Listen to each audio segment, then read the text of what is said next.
everybody. This is Mariana. I'm back here to do the vibes inside for you. I'm doing a full moon reading in the sign of Libra, happening on the 5th of or 6th of April 2023. It doesn't really matter when you're listening to the readings. If they resonate with you, I believe there is something in there for you. Okay, so I think that I have a very liberating feeling with this full moon. Full moons talk about, you could say, cycles that are completing. A cycle that may have started with the new moon in Libra 6 months ago, or even years ago, if you've tried to manifest something, depending on your growth process, right? When are you ready to kind of release the stuff that you've tried to manifest, or to let go of, or complete, or build, or whatever this is. I get like a liberating feeling towards some kind of freedom. So maybe you've been trying to manifest that. At least like something can take flight. Something is out of the cage or something, right? It's that kind of feeling to it, that the potential is here to do that somehow, to indulge in it, to dwell in it, to celebrate it, perhaps. I'll start shuffling again my 4 new decks here. I'll just start shuffling while I'm speaking here. I get the feeling of like spreading your wings and just take flight with something, or own something. Own that you are like this, or that you have the right to this, or that you that you are free of something, right? That you manage to free yourself, perhaps, from something here.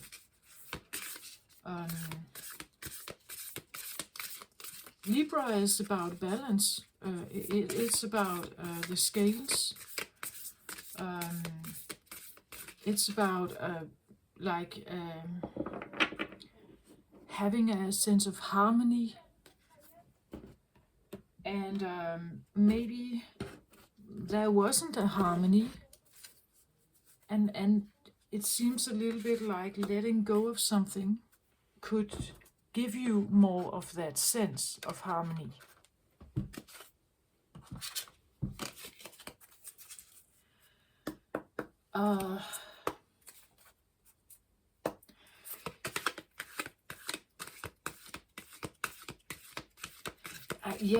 I really feel like I almost want to say, please overdo it, like overdo it so that you won't forget it, right? Like overdo it in the sense that you have gotten yourself to a place, perhaps, that is more safe or free or abundant. You are no longer in the grip of something. Perhaps you have achieved a middle ground, or some kind of a much more balanced situation in your life, perhaps. And that situation is beneficial for you, at least at this point in time. I almost want to say you should dwell in it, like go all in. Whatever it is for you here, like you have achieved some kind of freedom, but still a balance. I get like a freedom, and that freedom gives you balance. somehow.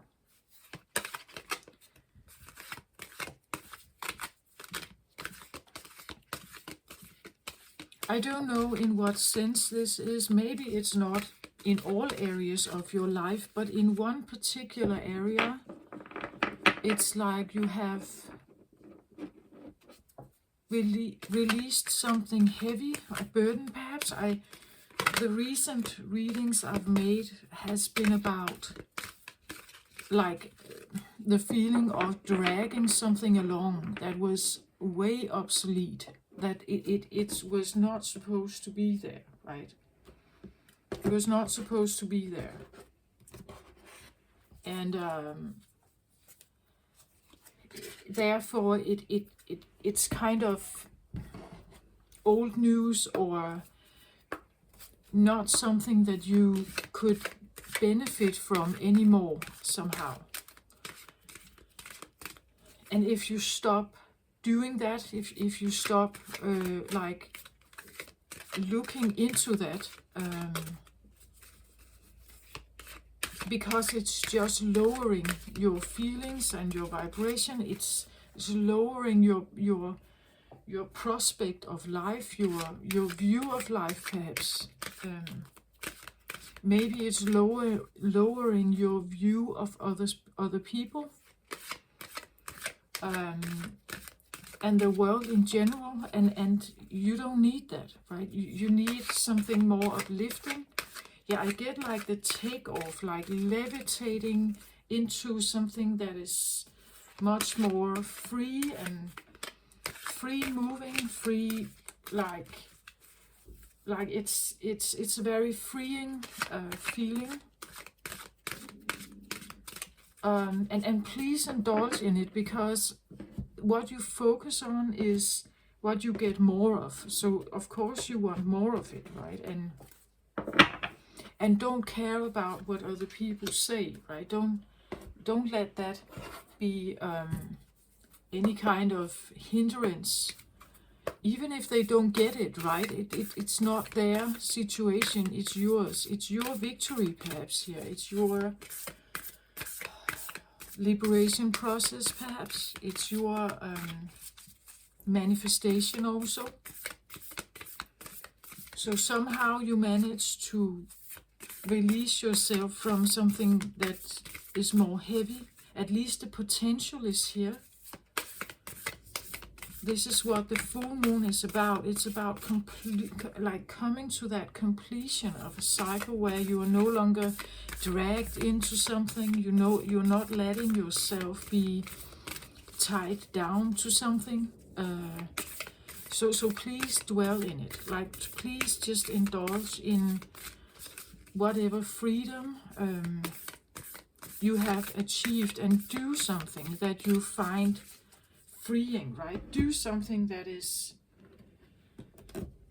like really, you could say, go out and do something that is for you, right? That is really for you. And just, I don't know what that is, but go out and do something that is really highlighting this for you, right? Where you truly feel this freedom, right? Where you truly feel it. Okay.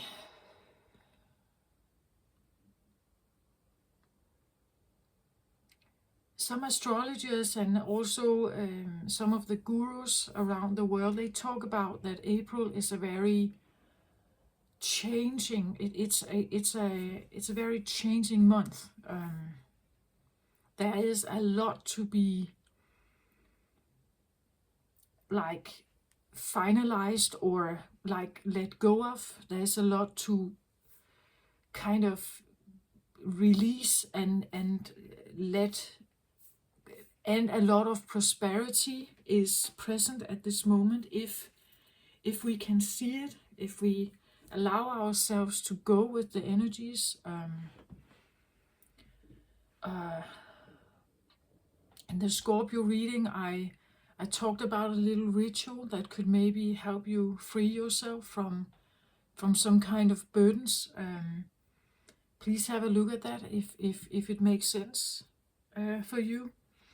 But the full moon is here to give all of us an opportunity to kind of again peel off a layer or get to the core of something and just release it. That's what I feel like. It's very like I want to like lift up my arms and just take flight somehow. An easing of a load, I think. But that is also maybe a choice that you decide, I'm easing my load by doing something, or by not doing something. I'm actually easing my load. I'm letting it be other people's stuff. They can deal with it now. I'm easing my load. Yeah, I'm easing my load. That's what I feel like.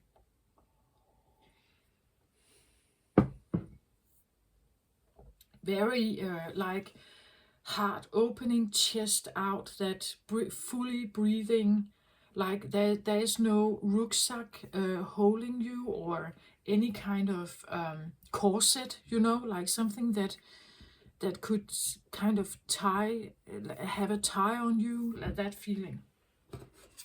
So let's have a look at the cards here.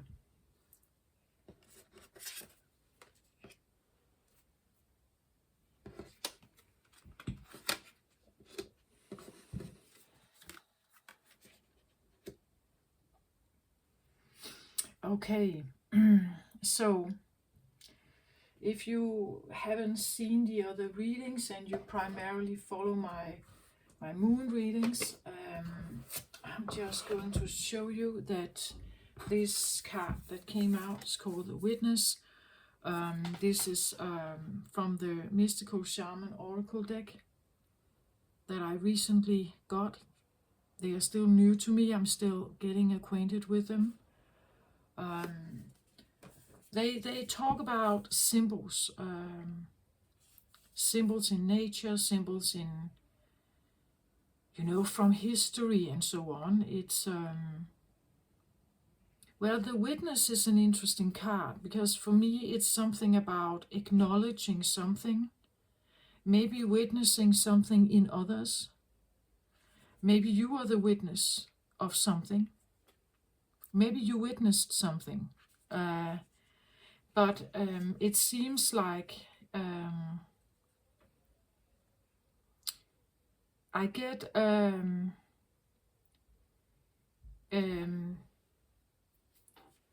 I get with the Witness here, I get almost confident, like maybe someone told you something, right? Or you just know something here.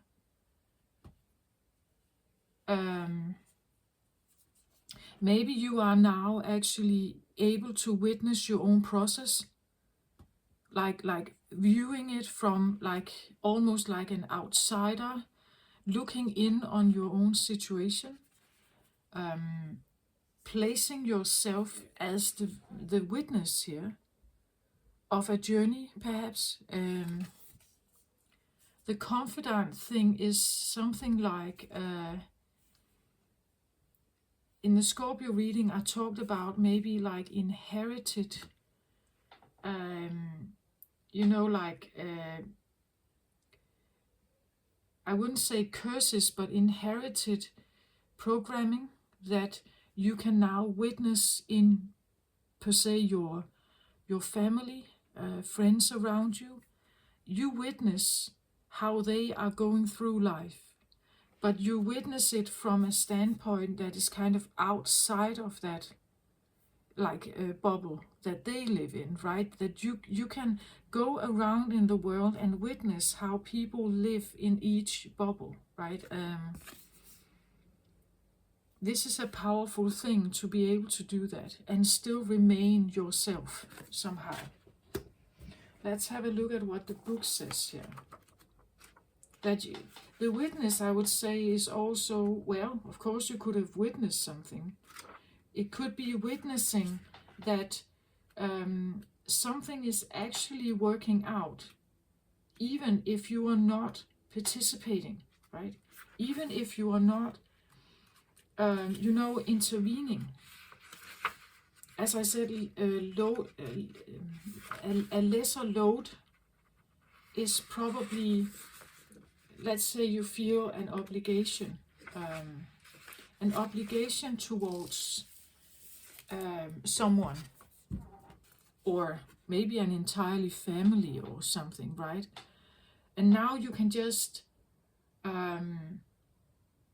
you can look at it without becoming, attached to it or engaged in it, or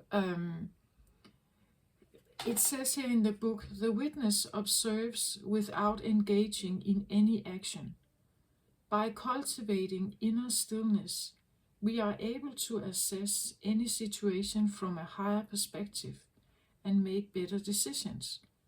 When we can be present for someone else's difficulties with stillness, then we are able to truly hear them and give better advice. Sometimes we can be so still that we are a mirror for the other. Then, through our presence, they receive their own answer. That is powerful, that you just stand there, right? And you're not necessarily responding, or you are meeting someone in your life is like this for you. They're not responding in any dramatic way. They don't become reactive. They are not dramatic. They're kind of just uninvolved.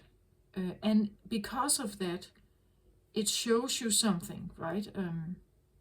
But somehow I get the feeling it's more you. Like if you resonate with whatever I'm telling you here and the feeling of liberation, this can be that you are now able to actually stand here and view people around you, understand the situation they are in, but not necessarily becoming fully and emotionally engaged in it, because it's not yours, right? If they're frustrated or stressed or something, it's not yours to take on. You are the witness of it, but you're not taking it on. The witness that has been by your side all along is now ready to become your ally. You thought you were the doer, but today you discover that things happen when you get out of the way. Witness creation unfolding before you. Change reality by finding stillness and letting your true intent reveal itself. Acknowledge your preconceptions, ideas, and feelings about the situation you are in, but resist the urge to change any of it. Do not fall back into your controlling patterns. Instead, take a few breaths and connect with the joy of not having to perform. Hold space for the world to keep spinning on its own. Yeah, that's what I feel like. It's something about that if you allow the world around you to just happen. So let's say this is about a person, right? A family, maybe your children. That sometimes we just have to let them figure things out on their own.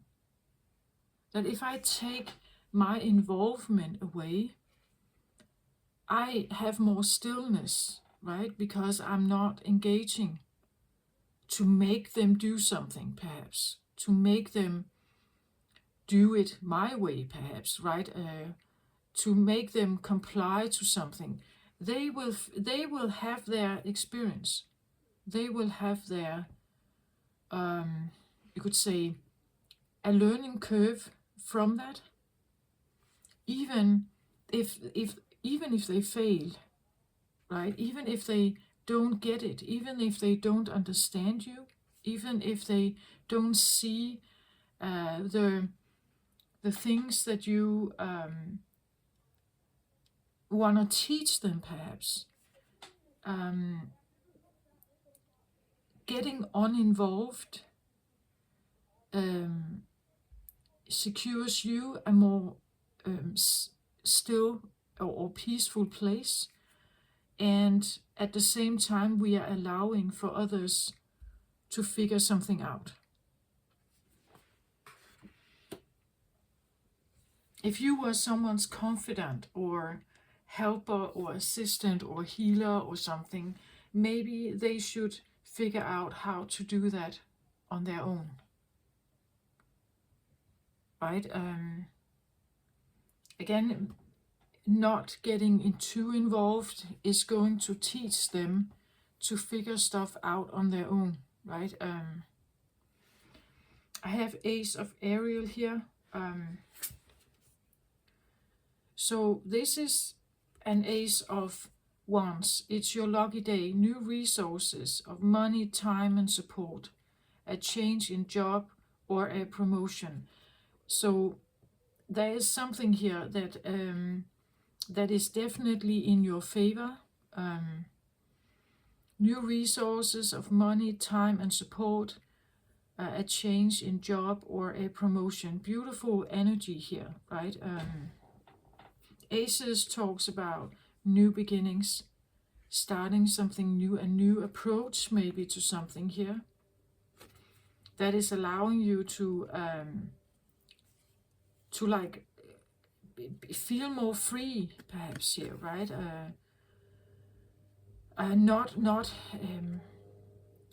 Maybe not serving a master here, or having a more peaceful place, maybe, or abundant.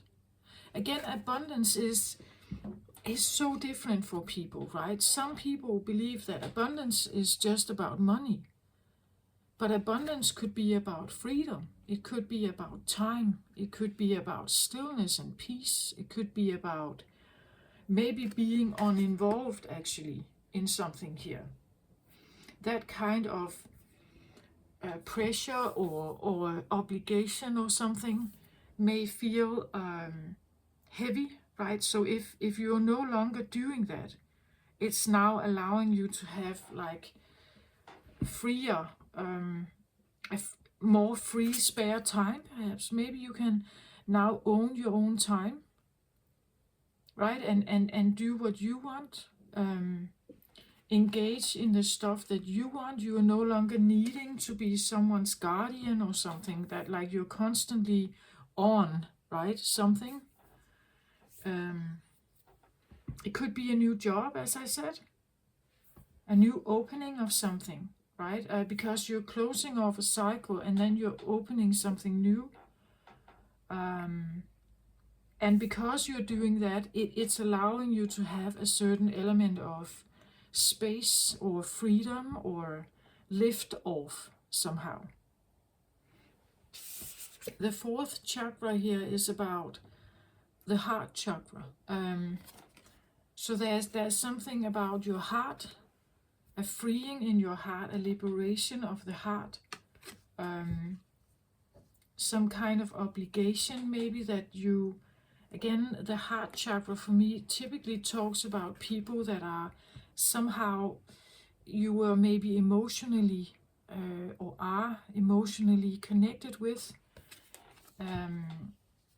The heart is the people we love, right? The people we care about, the people we would like to succeed, the people we want to support. And maybe it's your own heart here, right? That needs a little bit of healing also, or has been. This came out also in the Scorpio reading. So I feel like it goes with the witness also, that when this healing is happening, it's allowing you to become your own person, right? Or your own sovereign being. You stand as you, and you are witnessing others go through something, right? But you are not necessarily getting yourself overly attached to it. It's allowing you to feel more free here. And the feeling of being more free is the doorway to, you could say, the infinite, it says here. It's a doorway to the, yeah, to the unconditional support from the universe here. It's a liberating feeling that can actually give you, again, the infinite here can be the feeling of stillness or balance and harmony, and more like peace, like internal peace in you here. One of the things that is always present when you look at some of the gurus in the world, it's their peace. It's how they just sit there, and they're not dramatic, they are not high flyers, they don't, well, they wear just guru-like clothes, they are not into fashion and all. It's not about presenting something that is you know, it's not about presenting something fashionable or something that people would buy into. They are not trying to sell you anything. They're just sharing something with you. And you can like it or you can walk out the door. They are not getting themselves involved in you leaving, right? If you are prepared to listen, it's because your soul is ready, right? To listen to what they have to say. You somehow resonate with it. Otherwise, you wouldn't be there. You wouldn't listen to them. It wouldn't be interesting to you. I believe that becoming the witness has to do with letting go of the ego. Like when the ego detaches, you are able to stand like that on your own. Like you don't need the ego is a protection mechanism, typically. And it has all sorts of ideas. The ego loves stories, narratives, drama, stuff like that. It likes all of that. When you become the witness, it's like you're stepping out of that. You're stepping away from it, or it's present with you. That you are suddenly looking at the world in a different way. And because you have that eye here now, because you have that eye, you are able to see something, right? It's like you are able to see something that is of a cosmic, universal nature, that is different. It's allowing you to see and perceive yourself and everything else in a different manner.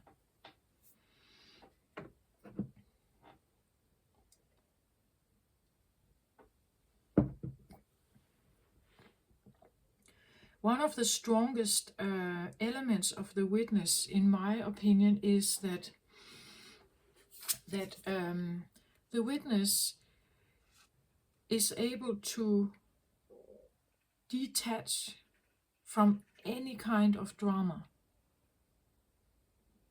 When this is by your side, they can help you here to see something, understand something, but without becoming angry about it, or without becoming reactive, hateful or something, right?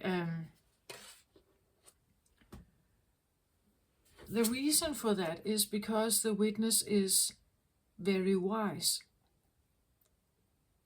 The witness is able to look at the world without any judgment. That is a powerful thing. And still stay sovereign, right? Still stay sovereign. it's not something that is easily done, I think. And staying in this mode is also not easily done. Sometimes you need to interact with the world, right? And we listen to people's stories. The witness is, I wouldn't say like the all-seeing eye, but it has a certain element to it. It's because they know something. They have some kind of access to a universal knowledge. And because they have that, they can sit like the guru. The witness can sit like the guru, knowing that what is going on in the world and all the learning curves that people are going through with frustration and bitterness and sadness and everything, it is up to each person to figure this out. If they want to listen to me, I can offer them some kind of advice, perhaps, right? The witness here can. But if they don't want to listen, it's because they are not there. They're not ready to listen to that. They are still very involved in something, very attached to something, very attached to an outcome, perhaps. And that's what the gurus are not. They just sit there, right? They don't engage in the war. They don't engage in... Because the war is... Everyone who is in the war lives that consciousness. They are not living that consciousness. They have taken themselves out of it. Therefore, they are not living it. They're not in it. So there's something about, have you been like attached to someone's war or problems or something, right? And trying to fix it maybe. And if you have done that, the stillness and the release would come if you just get yourself out. Let them fight that war. They are in that war. It's their consciousness. They're in that war. But you don't have to be. Okay, let's get some drivers here. I look at the underlying energy at the bottom of the deck for the witness here. So I get the blade. The blade is interesting because the blade is, you could say, well, it can be seen as a knife or a sword, something that can cut something that can sever something. When I look at the card here, I don't know if you can see it, but there are actually the moon cycles here. They are shown also. The cycles of life, or the cycles of completion, right? Starting something and then completing it.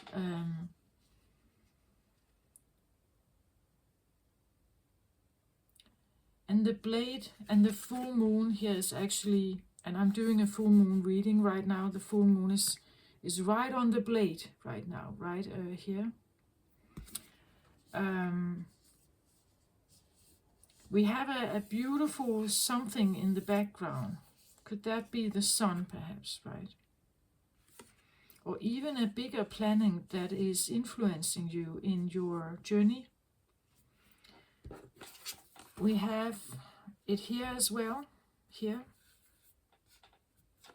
We have the next card out that talks about flow.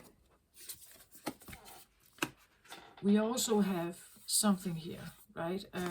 And flow definitely goes with the infinite state here.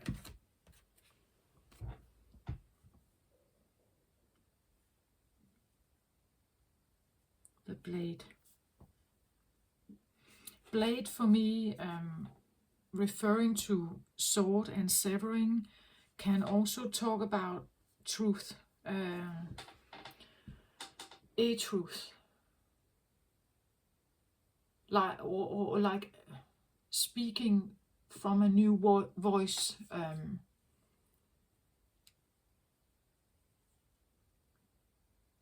The blade, right? The tune or tone, the right blade, right for you, or the right truth for you, could be a thing. I'm just kind of see if I can just turn them here for you.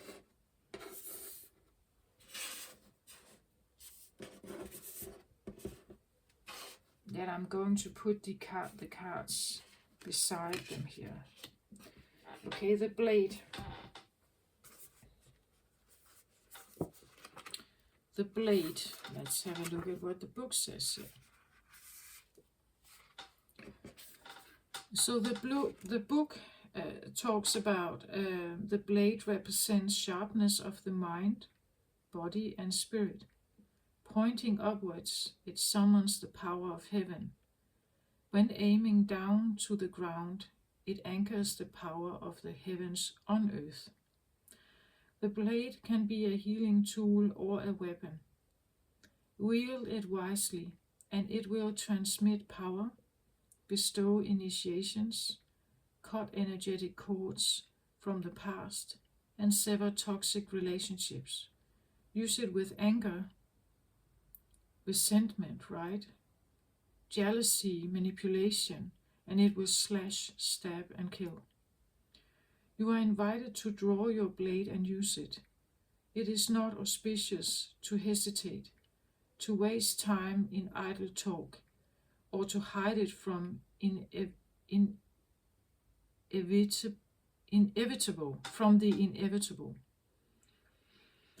Heaven and earth are aligned to support you in claiming your power, so take decisive action. Overcome your fear of hurting others. Unsheath the blade and use it wisely. It's time to put down the sword and place it back in its scabbard. Do not offer your blade in service to toxic emotions. You will be faced with an even more disagreeable future with the people or situations you are attempting to banish. Put the blade to rest until your inner fire has mellowed. Then use your blade with impeccable intention to cut the energetic cord that are tying you to the drama at hand. Set yourself free. That's what I feel like. It's and this is a driver, right? A driver means that it's an energy that kind of comes within, that wants you to succeed. It's driving your process here of now becoming the witness. The witness is where you're not getting yourself emotionally, physically, mentally attached to whatever is going on around you. It allows you to step like one step back and just witness what may be projected towards you, but you don't have to take it, right? You don't have to own it. You don't have to say yes to it. So a sharpness of your body and mind and spirit here, right? That you can cut something off.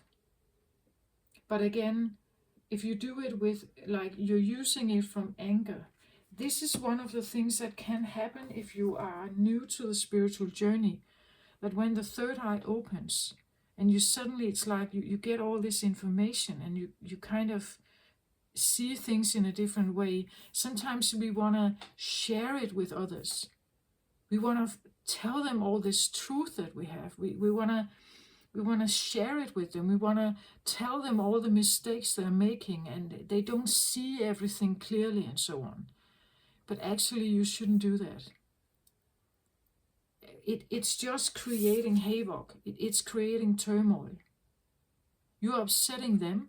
Maybe you want to upset them, but just be mindful if it's helping you. Would it help you more to step back, to just leave it be, to not try to convince them, to not try to heal them, to not try to change their views? It will come if it comes. You were awakened. If they are supposed to awaken, they will have their turn. They will suddenly realize something.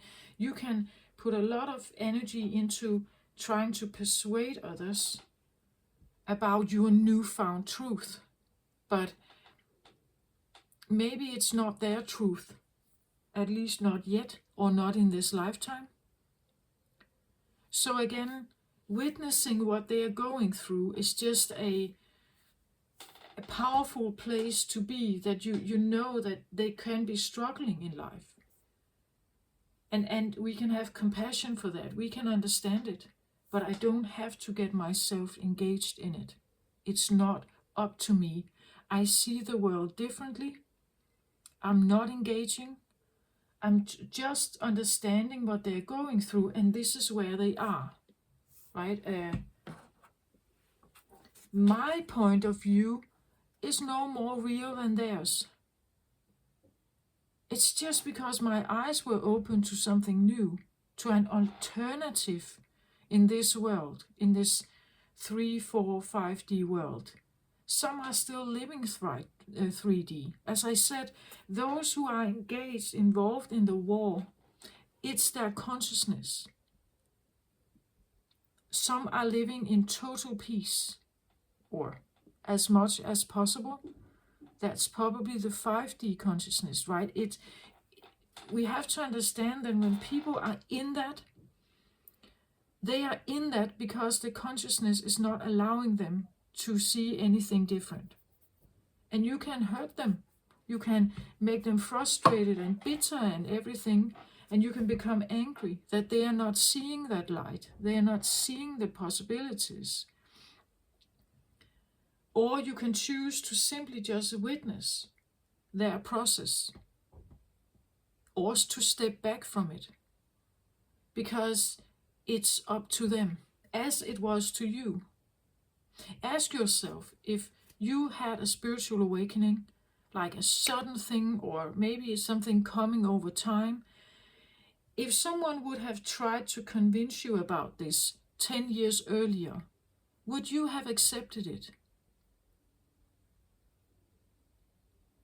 Probably not, right?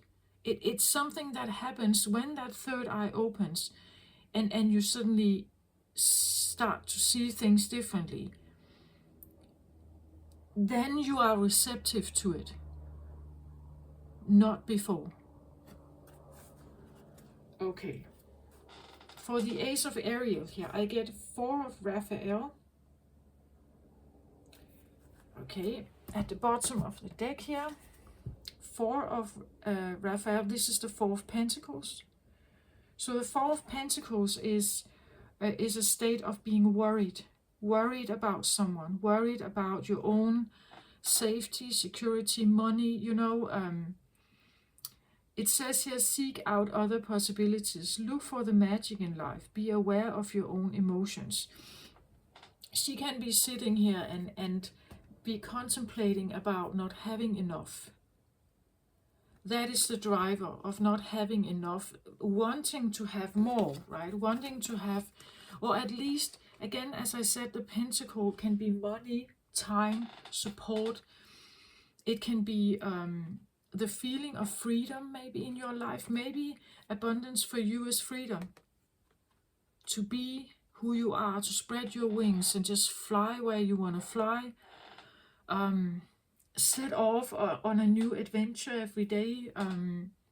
Maybe the freedom is to eat out every day. Hiring a cook instead of doing that yourself. Having a nanny, I don't know, whatever gives you freedom somehow.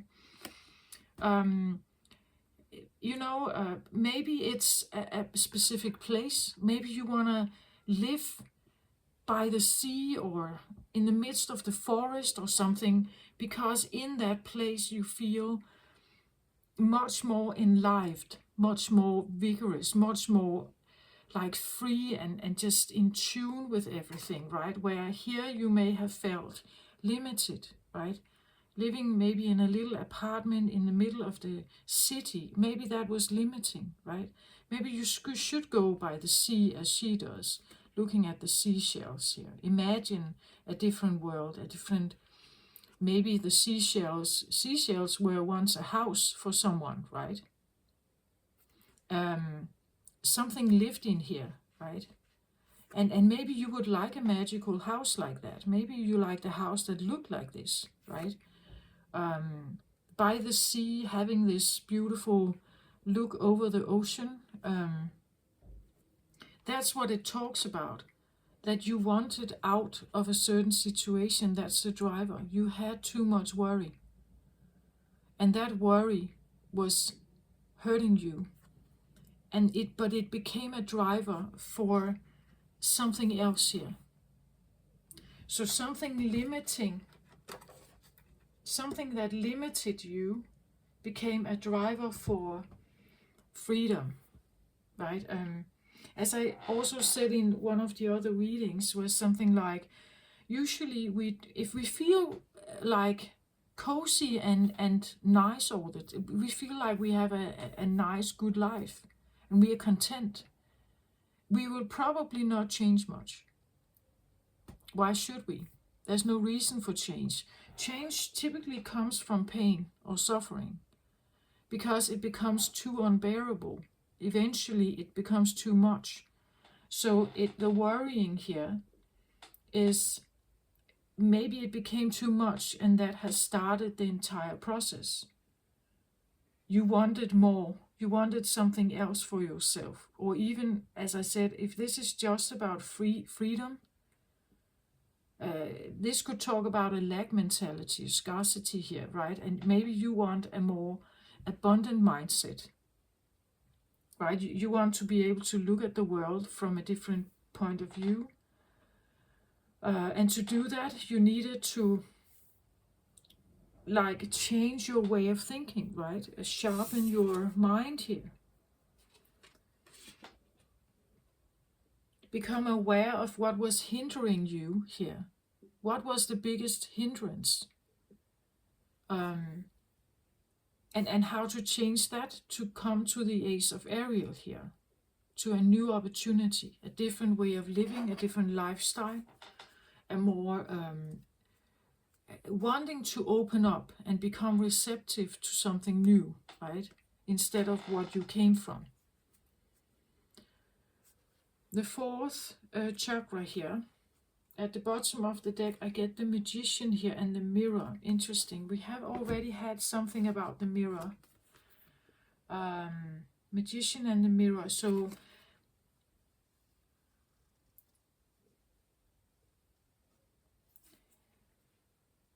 and the Witness is just over it here, right? I said someone could be witnessing you, or you have now become your own witness of your own journey.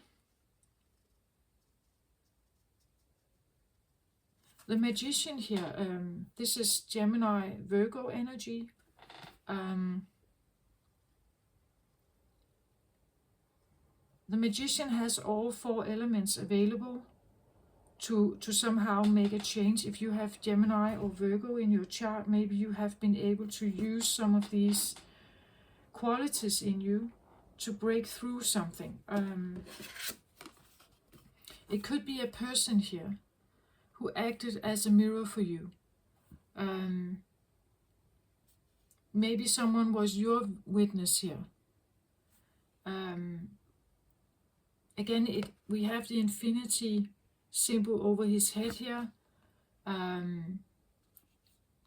So maybe you are this magician. Maybe you are now becoming the mirror to others.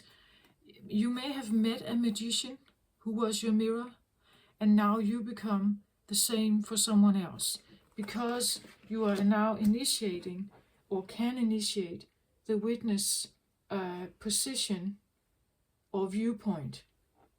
Because you can do that, you are now opening something. Look at the halo around his heart here. Around his head, and how there's this enlightenment around his head also here. It is some kind of universal law that you have realized something about the universe, that we are engaging in the universe and the life here on earth in a certain way. And when you get to this point here, I feel like you are able to kind of step out of the egoic existence and kind of just witness what's going on. How people take action, and how it reinforces the ego, right? How it plays into the ego. The next card under this is broken heart here, and I have woman holding a heart. This came out in the Scorpio reading as well. Maybe you were operating from a sense of broken heart here, that your heart needed healing, right? The broken heart here kept you in a worrying state, perhaps here, and you needed the healing. You may have needed a catalyst, someone here, coming into your life, presenting you with some kind of information, working your way through that. Maybe you have like the magician in you here. I feel like, again, it's a driver. So it's something in you that wants to be able to manifest something new. Again, look at the magician actually has all 4 elements available, but what if you didn't know that? What if you didn't know that? What if you didn't know that you were actually that incredibly powerful here? What if you grew up just knowing a few of them? Right? Maybe you grew up only knowing the pentacle, right? So you had to establish your life from that point of view. But what if all were activated? You are a great manifester, but if you manifest from worry, you can manifest what we saw: loss, disease, poverty, maybe, right? You could become what we may say maybe could be a negative manifester, right? Keep manifesting stuff in your life that is not helping you because your consciousness was not able to allow you to manifest anything else. So maybe you have been this all along, but without knowing it, right? Without knowing it. The one who has all elements here available becomes more and more present when you heal your heart, right? When you heal your heart. That's why it's here. Because deep down it knows. It knows that it can do more. But it didn't have the right tools, right? It knows that it can do more. But it was not educated well. It was not given the wisdom. The wisdom was not transferred. They had no training, perhaps. Maybe you needed to train yourself here. Right? I don't know, with shamanic tools, with crystals, with potions, with rituals, with, I don't know, but discernment, maybe with discipline, I don't know, anything that could help you change from this to this. The infinite here is, I feel like it definitely is something about universal understanding the laws of the universe. and how we are here to experience and learn and progress and grow our soul experience. At the bottom of the deck, I get our ancient future.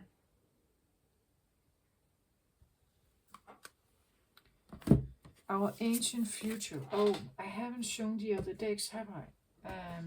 Suddenly I'm reminded, because these cards are called Beyond Lemuria, and this is actually the front page of that book, or of these decks here. Our ancient future. This is contradicting, right? Something ancient is our future, right? So again, the magician knows something here. The magician knows something about, in a linear thinking way, this cannot be ancient future. Because ancient seems to be way back, right? And future is the other direction. But if you tap into the quantum field, you know that time is not linear. You know that the history way back is present at this moment. The future is present at this moment. So if you know about that, if you have awakened or figured out something about this, again, you are opened to other knowledge than what people present, or historians and politicians, whatever, present to you. You're opening up to some other kind of knowledge here. And when you do that, you become more knowledgeable. Even if other people don't like what you're doing or don't understand it or whatever, you are getting yourself more attuned to something that has to do with the infinite realm. That it's not one linear thing. That what comes around, what goes around comes around. It has always been here. So the ancient future is maybe also about awakening certain tools that you may have mastered in the past. When we say the past, like in a past life perhaps, and bringing it into the future now, right? I don't know exactly how you would see this card. Always also make your own interpretation. I'm just trying to do what I have here.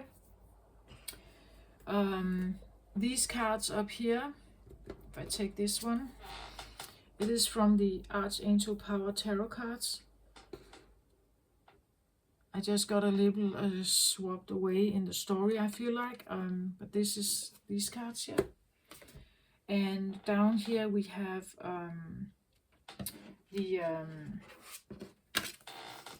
the Energy Oracle here. Cards, if you're interested in them, or you like the imagery or something.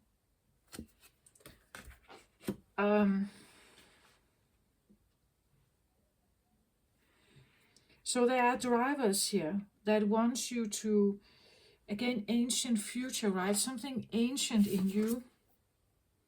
It's like it's stored in you. It's stored in you. A knowledge, a wisdom, a magic in you that is supposed to come forward, right? But the Four of Raphael has kept it like under lock somehow, right? It has been under some kind of pressure or worries. Again, something from the past, historically from the past, something ancient from the past can be, especially if you are into past lives, if you believe that you have been a magician in past lives, right? If you recognize that. But it could be in a civilization that allowed for it, right? But this time around, it doesn't, right? It's not allowing it. So opening some of this up is can be frightening and fearful.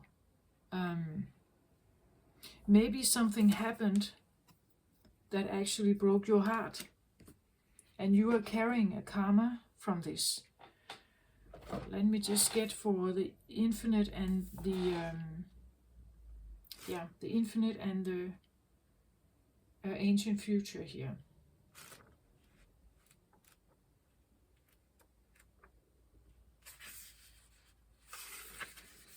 The infinite card talks about the eternal life force, cycles of growth, rising from the ashes, mini deaths, and rebirths within one's life.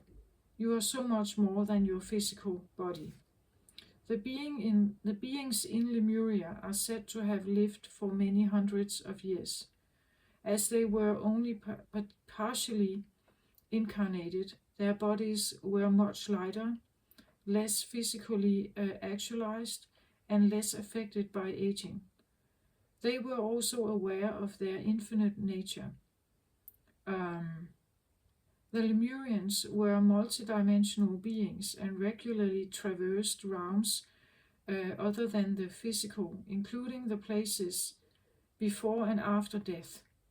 We are, as we become aware that we are so much more than our physical bodies, we may experience a sense of the eternal. Thus, fear around death gives way to recognizing new beginnings. So we remember what is real and focus on what we wish for this life.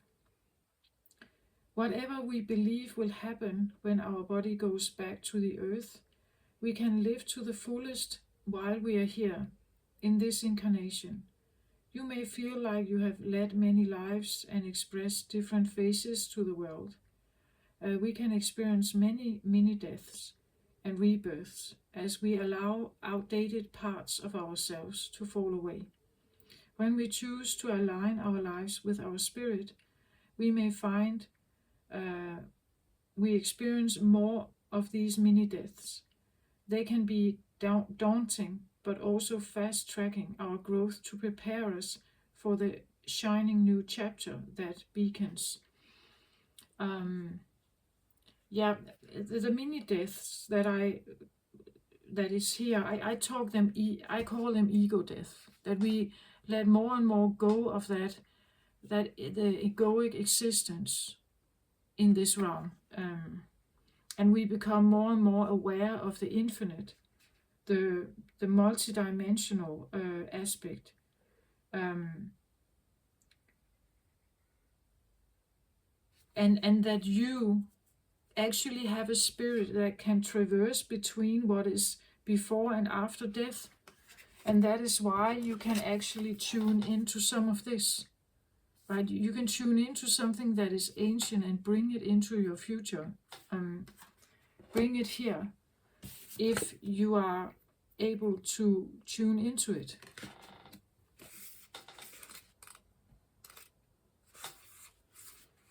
Our ancient future, wisdom from indigenous people, ancestors holding the keys for the future, ancient remembering, bloodlines, how the past affects the future, a time to step up, timeless power symbols, activations for powerful shifts.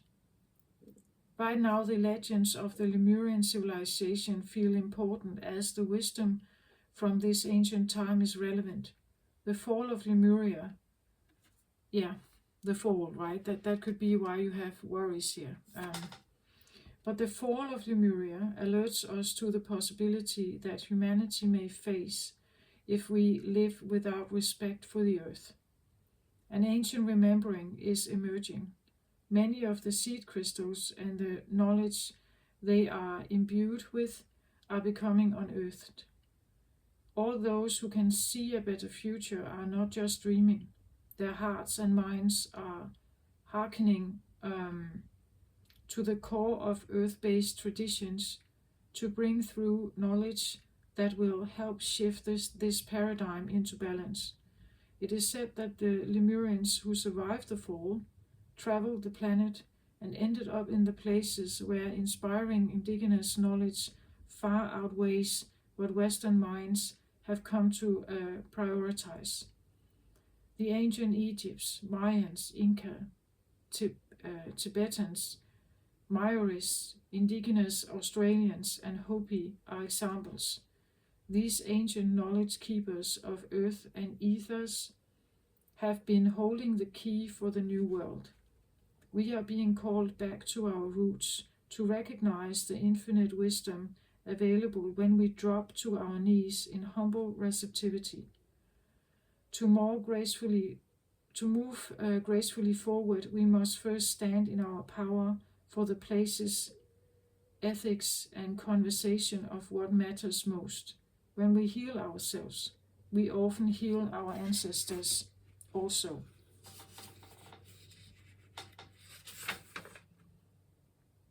As illuminated beings ready to make a change in the collective consciousness, we can sometimes take on what seems like more than our fair share of karma. We may be clearing some of the wounds from our ancestors. With this in mind, we can ease through the waves, allowing guidance and empowering perspective to lead us to the greatest good. Yeah, this is where I feel like the magician is always also there. If you somehow are able to heal certain ancestral wounds that has kept people in worrying because deep down they remember the fall. They remember how everything broke down. Everything they cherished and held highly in their hearts broke down. And if we are carrying some kind of memories, again, there's a lineage, right? Some of those people did actually survive, right? Some of the people in other kinds of disasters, Babylon and Atlantis and all kinds of stories around the world, some did actually lose what was their home, right? They lost something they cherished, and therefore many have been living in this state of being.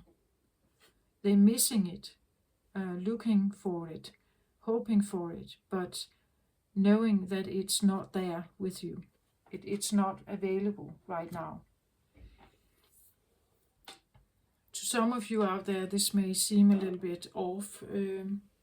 Again, if you have come to my channel looking for like a love reading or something, I'm not the person for you to do that. This is for people on a spiritual path, like I am myself.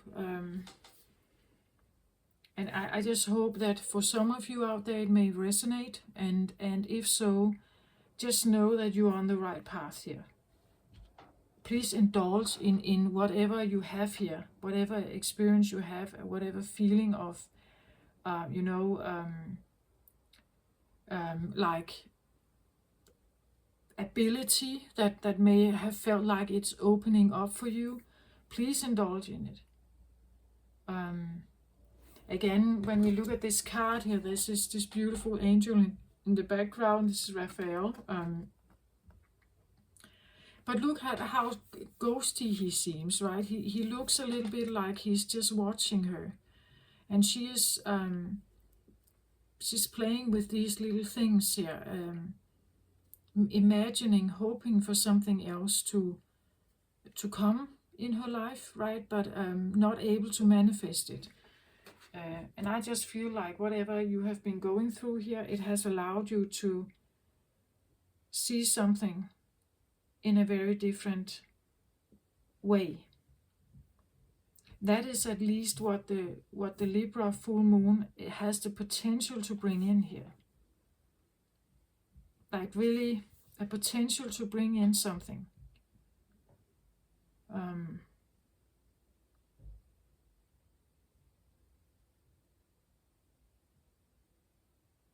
knowing that it may not come in like really quickly, right? But it's opening, the door is opening for something if we allow it, right? If we trust and surrender. And I have really struggled with that. Every person out there who is a spiritual teacher, they talk about that. Just surrender.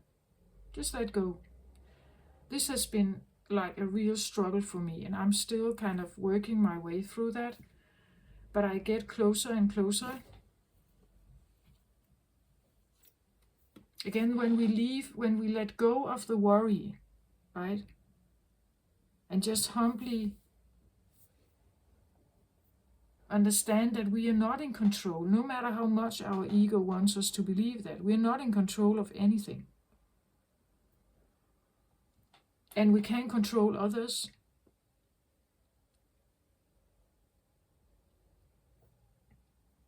Something is coming in.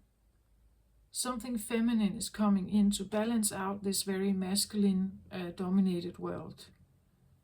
And it affects our heart.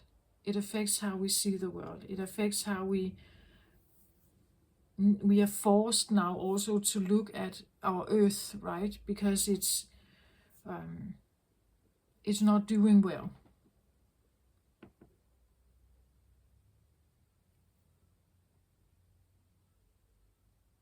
But the consciousness is on earth around the world is very different. Some places it's low and dark, and in other places it's very high vibrational. So it's a matter of time before this balance starts to shift something. And again, this is just a further kind of opening towards that.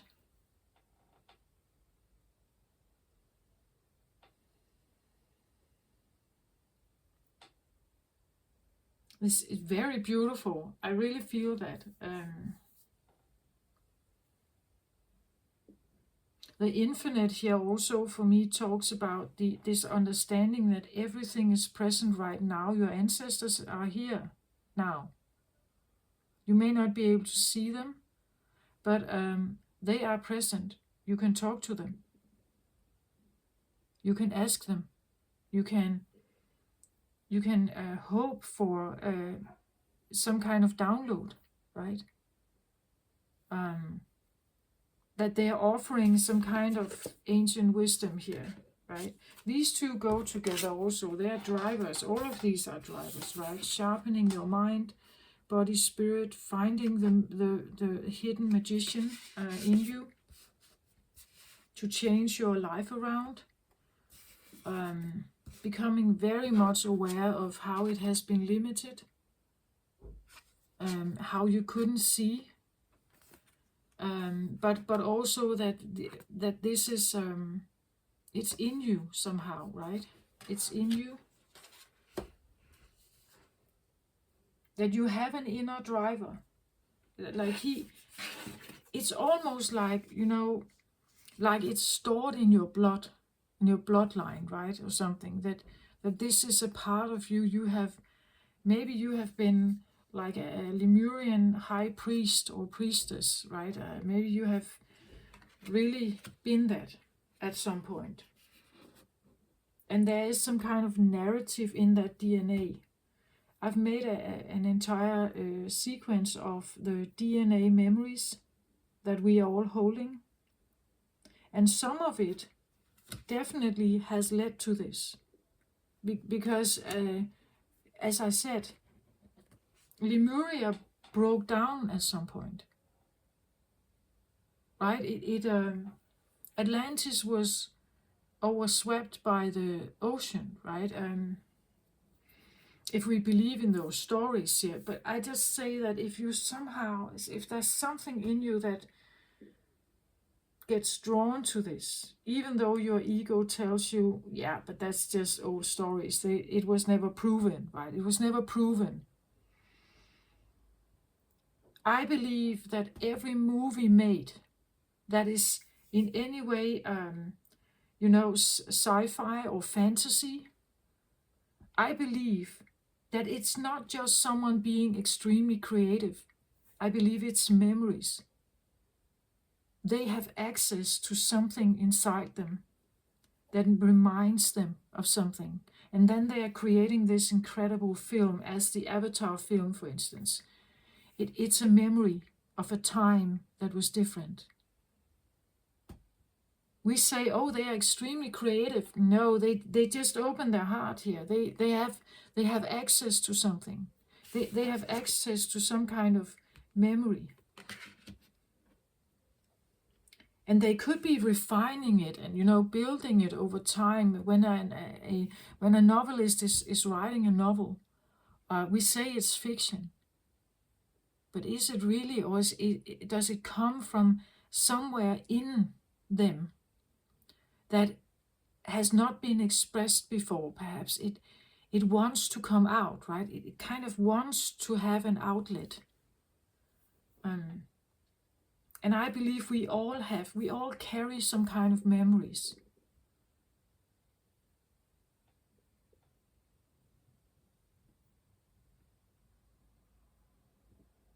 And it's interesting. For instance, the Avatar story, for me, it was a beautiful film for me.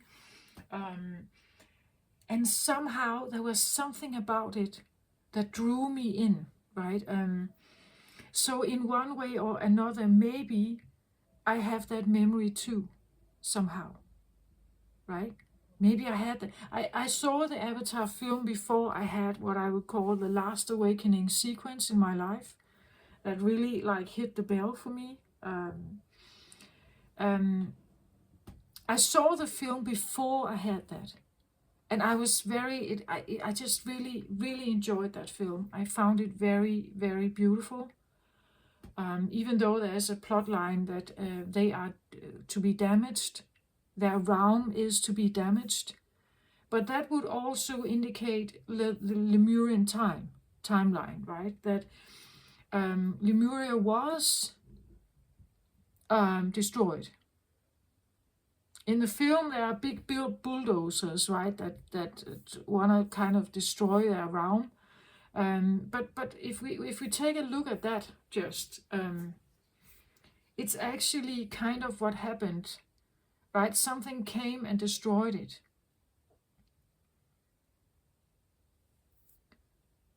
But that has happened to many civilizations around the world, even in our historic timeline. We know that the Indians, the Indian territory has been very decreased. Their Indian traditions have been influenced with Western culture, right?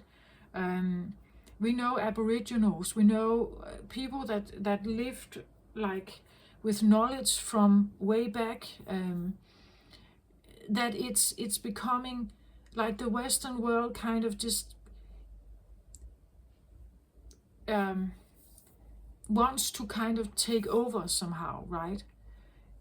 But there are still existing these small societies or civilizations that hold on to the old beliefs, right? That hold on to some old knowledge.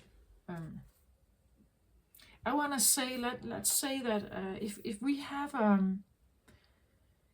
a disaster on Earth, who would survive that disaster? They would, wouldn't they? They would, because they know how to live from the earth. They know how to build primitive shelters. They know how to read between the lines. They know how to study astrology, maybe. They know how to feel into the field. If something actually was coming, like a meteor or something, they would know. They would know it before anyone else, before any radar or anything could pick it up. They would know. They would already have made their precautions. They would already have built the shelters. They would already have gathered the food. They would already have done that, because they know, right? They are in tune with something that most people are not. They read the wind, they read the rain, right? They look at the animals. They feel into the ethers somehow. And because of that knowledge, they have survived, right? That seed on earth has survived. That way of living with that kind of knowledge has secured like the lineage to go on. But in the Western world, we are extremely dependent on electronics, power plants, right? The internet, egotistical buying, shopping, and all this stuff. We care about mostly egotistical stuff. We don't see ourselves as part of a united world, or at least some don't. And if you are one who actually does, if you're the witness here, and you understand that people are going through this, it's just, I can try to influence it. But most often, if you live from an ego perspective, you're not open to that. You're not open to that kind of knowledge or understanding, because it also pushes you to take responsibility for your life and your decisions. And if you like your decisions, you like the new clothes, you like the new iPhone, you like the new car, the Tesla, right? You like like your maybe more superficial selfie life. If you like that, and you should suddenly take responsibility for something that happens on the other side of the world, that or you feel that my shopping is actually creating pollution, right? My shopping, my expensive taste, or my expectancy of like constant flow of information and drama and new, like new fashion, new clothes and everything, that I'm actually creating like some, like you could say fashion pollution on earth, right? I'm forced to now change my ways then.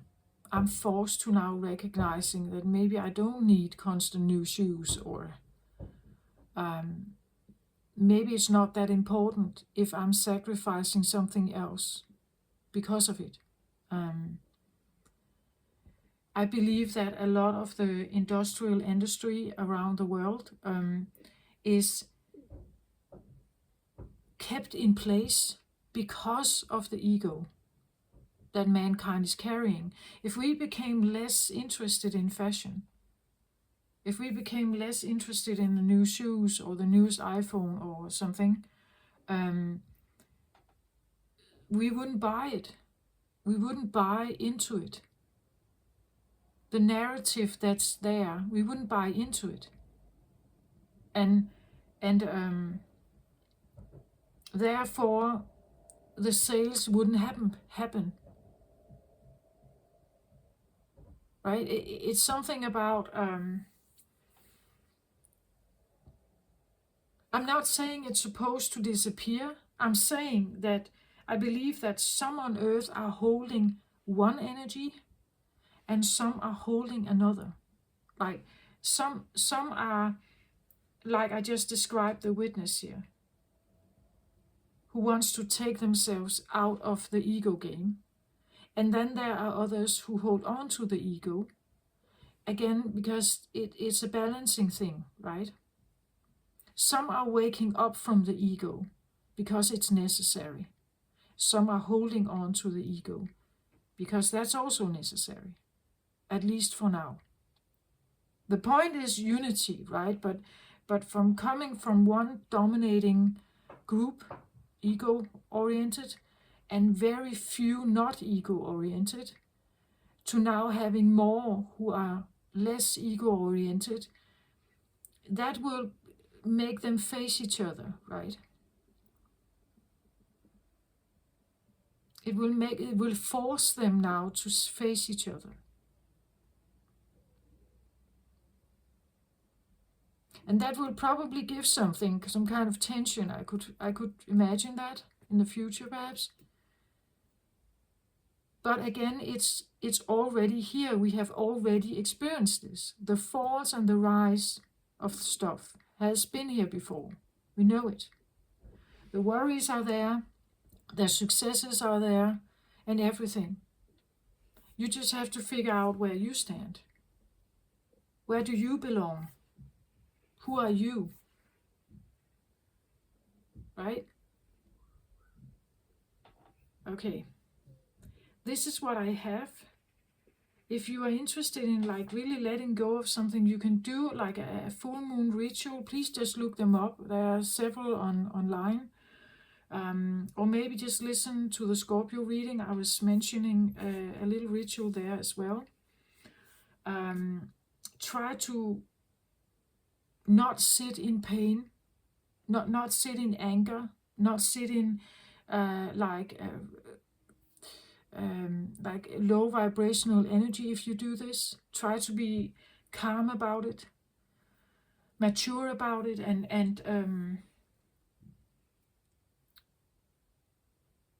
and with the focus of like really wanting something to be done with, so that you can move on and have your focus on something new. Yeah, this is what I have for you. I hope this helped somehow. Please comment if you feel like you have something to say about that, and just I hope I'm speaking for those of you out there where this resonates. Not if just take what resonates and leave the rest behind, right? Again, do not let yourself become too absorbed or attached to a reader. Also, just if it resonates, fine. If it doesn't, just shove it out, right? Okay, so this is what I have. I hope this helps somehow. Take very good care of yourself out there. I send you my very best love and light to you. Bye-bye.